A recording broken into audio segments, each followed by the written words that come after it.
Okay तो plex आज हम उसका इंट्रोडक्टरी लैब है प्लेक्स के बारे में। हमारे पास है वर्जन 4.1 और सिमुलिंक की तरह का इन्वायरमेंट है। जिस तरह सिमुलिंक में होता है आपके पास एक लाइब्रेरी ब्राउज़र होता है, ठीक है। तो ये हमारा लाइब्रेरी ब्राउज़र है और ये जो साथ में है ये एक वेलकम विंडो आप इसको समझ लें। अगर आप यहाँ से कुछ चीज़ें कंट्रोल करना चाहते हैं, मिसाल के तौर पे न्यू मॉडल यहाँ से बनाना चाहते हैं, कोई एग्जिस्टिंग मॉडल है वो आप ओपन करना चाहते हैं, कुछ हेल्प डॉक्यूमेंटेशन या डेमो मॉडल्स जो है वो आप यहाँ से देख सकते हैं। तो डेमो मॉडल्स जो है वो अ, एक इम्पॉर्टेंट वो है कि आप इसमें से एग्जिस्टिंग मॉडल्स उठा के जैसे मैं पावर सप्लाई की तरफ आता हूँ तो जैसे हमारे पास जो है डिफरेंट कन्वर्टर्स जो है वो पहले से बने हुए हैं और आप ओपन दिस मॉडल करके उसको ओपन कर सकते हैं, उसको आप रन भी कर सकते हैं सिमुलेशन में आके, रन करके और फिर आपके पास जो है रिजल्ट आप स्कोप से देख सकते हैं। इन्वायरमेंट एग्जैक्टली वही है जो सिमुलिंक का है, ठीक। लेकिन इसका अच्छा फीचर ये है, ये उसके बारे में डिस्क्रिप्शन भी आपको मिलती है जो हमने सिमुलेट किया कि क्या पैरामीटर्स हैं, किस सिस्टम को रिप्रेजेंट कर रहा है। इसकी अच्छा एक फीचर इसका ये है कि मैटलैब जो तकरीबन 30 GB का है, लेकिन उसमें अगर हमें पावर इलेक्ट्रॉनिक्स की सिमुलेशन के बारे में बात करें तो हमें एक टूल बॉक्स चाहिए होता है और उसके लिए हमें पूरा मैटलैब इंस्टॉल करना पड़ता है। लेकिन ये जो है डेडिकेटेड पावर इलेक्ट्रॉनिक्स या सर्किट्स के लिए ये चीज़ है। तो 500-600 MB का है और हैंडल करने में आसान है कंपेयर टू मैटलैब। तो अगर आपने लाइब्रेरी ब्राउज़र आपके पास, यहाँ से आप न्यू मॉडल क्रिएट कर सकते हैं जो कि आपको एडिटर विंडो ओपन कर देता है। इसमें अगर आप अपना सर्किट बनाना चाहते हैं तो आप इसको फुल स्क्रीन करें या स्क्रीन को साइज़ को एडजस्ट करें। फिर लाइब्रेरी ब्राउज़र से ही हमें डिफरेंट कंपोनेंट्स जो है ऐड करते हैं इस एडिटर विंडो में, ताकि हम उसमें से अपना सर्किट बना सकें। तो अगेन अगर आप कॉन्फ़िगरेशन देखें तो ऑलमोस्ट वही है। आप सोर्सेज में जाके कोई इलेक्ट्रिकल सोर्स ऐड कर सकते हैं। जैसे मैं यहाँ पे एसी सोर्स ऐड कर देता हूँ और उसके साथ साथ आप ऐड कर सकते हैं जो दूसरे रिक्वायर्ड वो हैं पावर सेमीकंडक्टर्स में से। जैसे मैं एक डायोड ऐड करता हूँ और मैं फिर पैसिव कंपोनेंट्स में से एक रजिस्टर ऐड कर देता हूँ, ठीक। तो ये हमारे पास आ गए हैं कंपोनेंट्स आ गए जिससे हम एक हाफ वेव रेक्टिफायर जो है वो बना सकते हैं।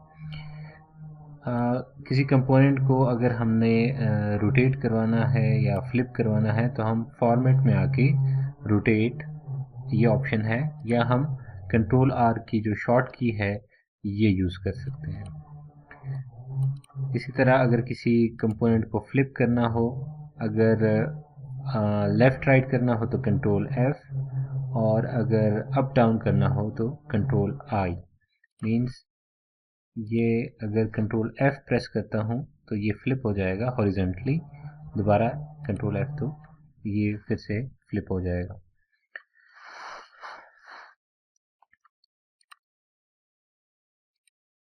मैं जूम इन भी कर सकता हूँ, कंट्रोल प्लस प्लस जो है उसकी शॉर्ट की है, हम इसको जूम इन कर सकते हैं ताकि व्यू इसमें क्लियर हो।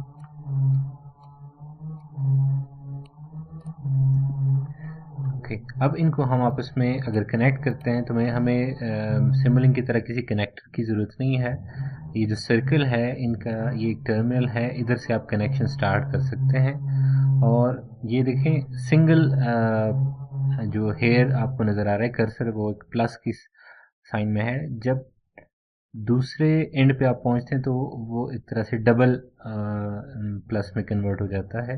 इसका मतलब आप यहाँ पे टर्मिनेट कर सकते हैं। तो जब आप रिलीज़ करेंगे अपना माउस की तो यहाँ पे आप एक कनेक्शन बना सकते हैं।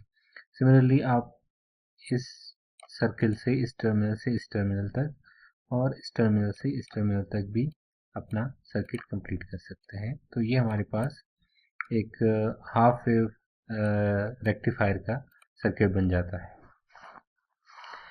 अब सर्किट बनने के बाद हमारे पास पैरामीटर्स जो है वो हम एडजस्ट करते हैं।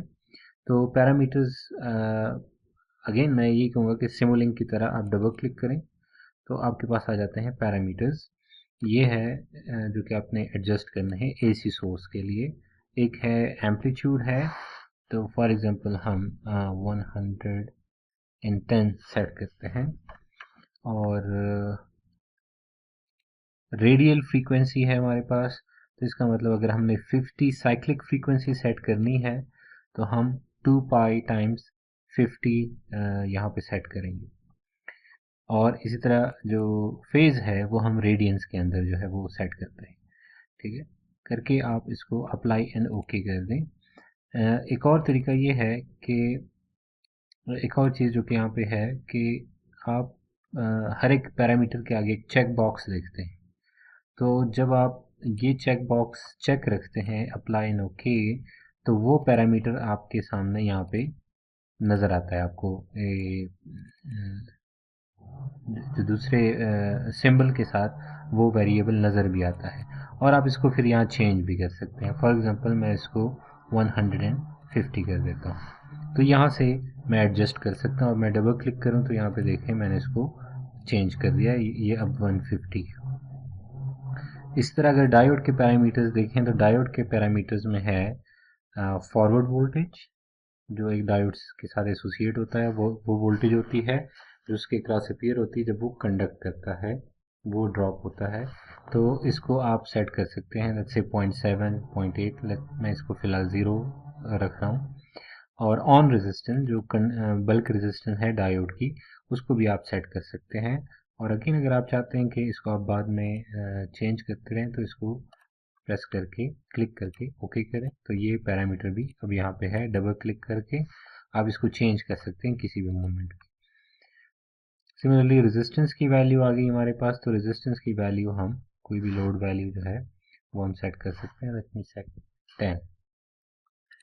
तो ये इस तरह से हम अपने पैरामीटर जो है वो सेट कर सकते हैं सर्किट से रिलेटेड। अब हम दोबारा अब हम सिमुलेशन पैरामीटर्स की तरफ आते हैं। सबसे पहले सिमुलेशन पैरामीटर्स जो है एग्जैक्टली जिस तरह सिमुलिंक में आपके पास एक सिमुलेशन कॉन्फ़िगरेशन का एक विंडो थी, ये उसी तरह की विंडो है। और अगेन आप यहाँ पे देख सकते हैं कि फिक्स्ड और वेरिएबल स्टेप साइज आप यहाँ पे सेट कर सकते हैं। आपको ये डिफरेंस पहले ही बताया था कि फिक्स स्टेप साइज का मतलब ये है कि से आप सेट कर देते हैं 1e⁻⁶, तो इसका मतलब 1 माइक्रो सेकेंड आपका स्टेप टाइम है, ये फिक्स रहेगा लाजमी जो है। ये स्टेप इतने टाइम के बाद नेक्स्ट स्टेप जो है वो सिमुलेट होगा। लेकिन जब आप वेरिएबल रखते हैं तो फिर आप मिनिमम और मैक्सिमम वो रख देते हैं स्टेप साइज, और उसी के बीच जो है ये चेंज करता रहता है। तो फिलहाल इसको ऐसे ही रखते हैं। एक और जो पॉइंट है यहाँ पे इनिशियलाइजेशन का। इनिशियलाइजेशन इम्पॉर्टेंट है। अगर हम लेट्स से कोई एक पैरामीटर है, ये रेजिस्टेंस है, और मैं इस लोड रेजिस्टेंस को चेंज करता हूँ यहाँ से, मैं इसको इनिशियलाइज करता हूँ कि R is equal to let's say 10। तो ये हमारे पास अगर हम किसी पैरामीटर को इस तरह से डिफाइन करना चाहते हैं तो ये एक तरीका है। अच्छा, अब हम अगर ये सिमुलेट करते हैं ये सर्किट, तो हमारे पास हमने कोई व्यू जो है इसका हमने वो नहीं रखा। कि इसकी आउटपुट वोल्टेज या करंट हमें कैसे पता चलेगी। तो उसके लिए हमारे पास हम दोबारा से लाइब्रेरी ब्राउज़र ओपन करेंगे और लाइब्रेरी ब्राउज़र में हम जाएंगे। मीटर्स में एक हमारे पास है वोल्ट मीटर और एम मीटर भी है हमारे पास, दोनों में से जो हमें रिक्वायर्ड है वो हम यूज़ कर सकते हैं। तो पॉजिटिव टर्मिनल को मैं यहाँ पे और इसका जो नेगेटिव टर्मिनल है वो मैं यहाँ पे ऐड कर देता हूँ।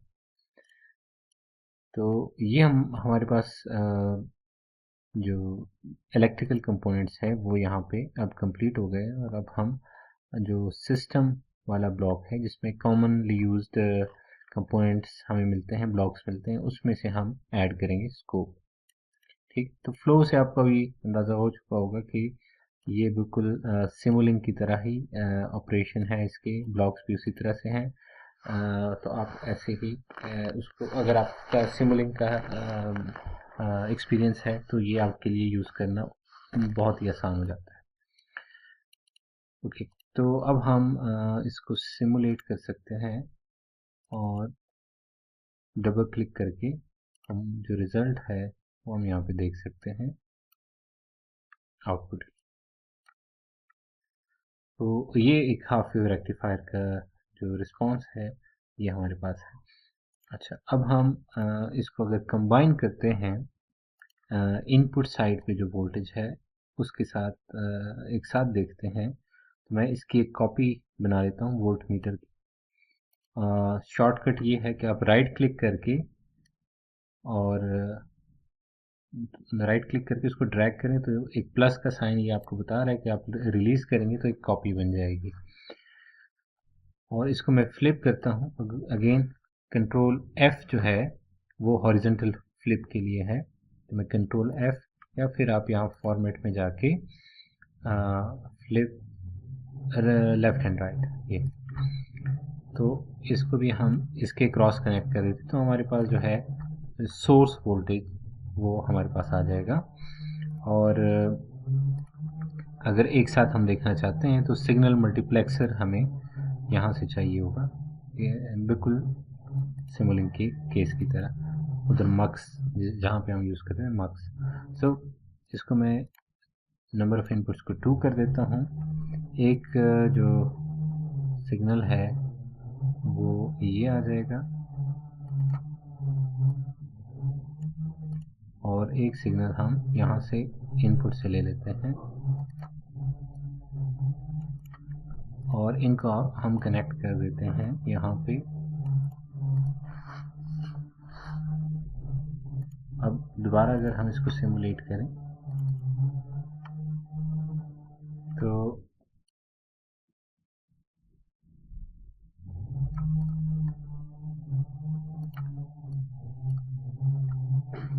ये हमारे पास कि जो रेक्टिफाइड और जो हम डेफिनेशन में उस तरह बताते थे कि V not equals to V S है, तो ये जो रेड में है ये सोर्स वोल्टेज है, जो ग्रीन में है वो आउटपुट वोल्टेज है। तो आउटपुट वोल्टेज सोर्स वोल्टेज के इक्वल है जब ये डायोड ऑन है और उसके बाद ज़ीरो है जब डायोड जो है ऑफ है। आप अपने माउस पे अपने कीबोर्ड पे कंट्रोल प्रेस करके और माउस व्हील को जब आप स्क्रॉल करते हैं तो आप इस वेवफॉर्म को लेफ़्ट राइट लेके जा सकते हैं अपने माउस व्हील को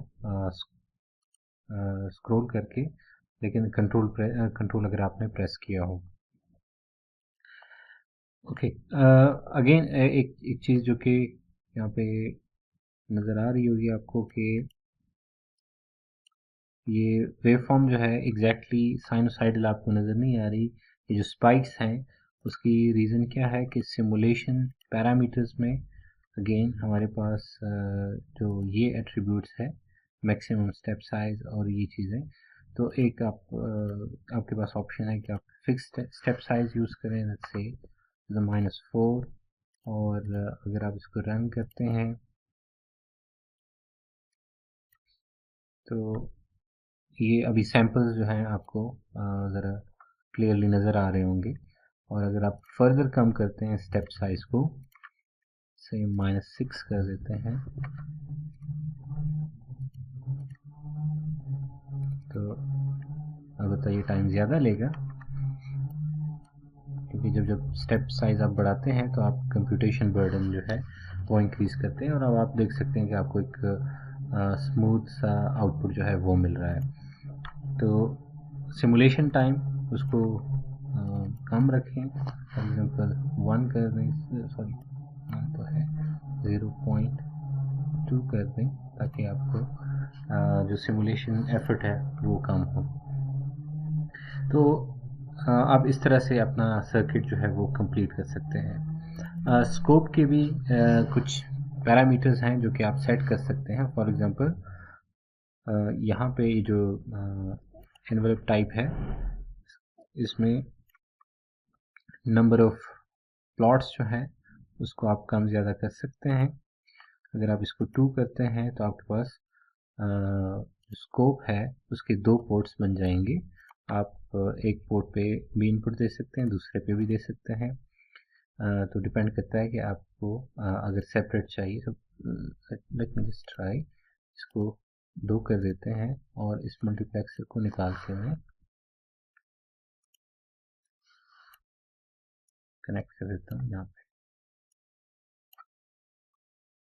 तो दोबारा से मैं सिमुलेट करूँ तो ये हमारे पास एक है इनपुट वोल्टेज, और एक हमारे पास जो अपर उसमें है वो है आउटपुट वोल्टेज।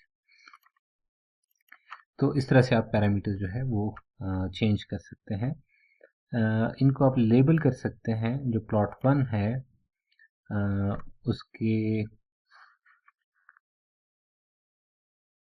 एक को आप नाम दे सकते हैं वी आउट,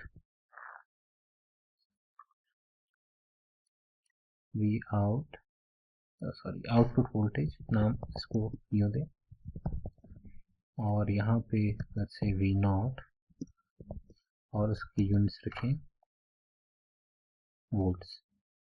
तो ये ऊपर वाले उसमें आप देखेंगे इसका नाम आ गया है, इसका जो वाई एक्सिस है वो लेबल हो गया है वी नॉट, और ऊपर इसका टाइटल आ गया है आउटपुट वोल्टेज। इसी तरह अगर प्लॉट नंबर 2 को लेबल करना चाहते हैं तो उसको हम कह देंगे इनपुट वोल्टेज और सोर्स वोल्टेज, और यहाँ पे लिख देंगे वी एस इन वोल्ट्स। तो अब हमारे पास जो है दोनों एक्सेस वो लेबल हो चुके हैं। तो जो भी वेवफॉर्म है उसको उसका प्रॉपर लेबल है, हमें उससे आइडिया होता है कि कौन सी चीज़ किस चीज़ को रिप्रेजेंट कर रही है। यहाँ पे तो हमें एक पिक्चर क्लियर है, लेकिन कई जगहों पे ऐसा होगा कि हमें ये चीज़ क्लियर नहीं होगी। सो टाइम एक्सेस को अगर लेबल करना है तो वो यहाँ से आप कर सकते हैं। Bottom plot only, all plots, ये आप यहाँ से सेलेक्ट कर सकते हैं कि कौन से प्लॉट को। सो आप जस्ट इसको लिख रहे हैं टाइम, तो नीचे यहाँ पे बॉटम में इसका एक्सेस आ गया है, इसको लेबल कर दिया है टाइम।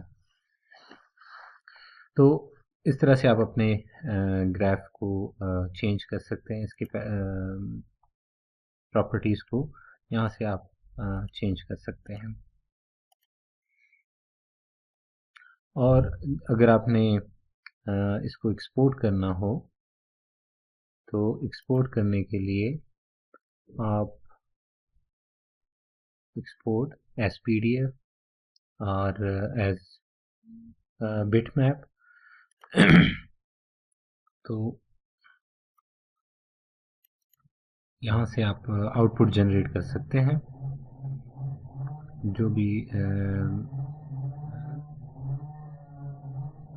आपका कर्व है वो इस फॉर्म में आपको नज़र आएगा, और इसको आप जो है कर सकते हैं एक्सपोर्ट। इसको एक लोकेशन बता दें, मैं इसको डेस्कटॉप बता देता हूँ और सेव कर देते हैं इसको। तो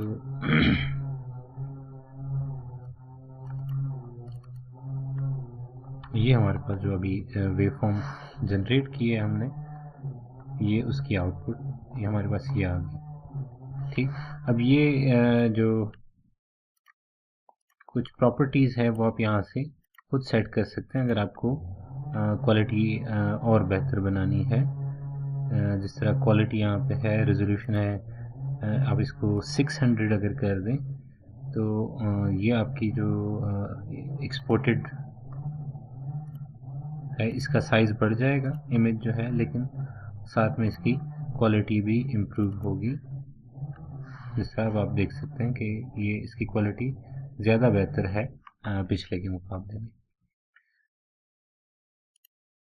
तो ये स्टेप्स करके आप कोई एक रेक्टिफायर या कोई भी पावर इलेक्ट्रॉनिक्स का सर्किट आप यहाँ पे इम्प्लीमेंट कर सकते हैं।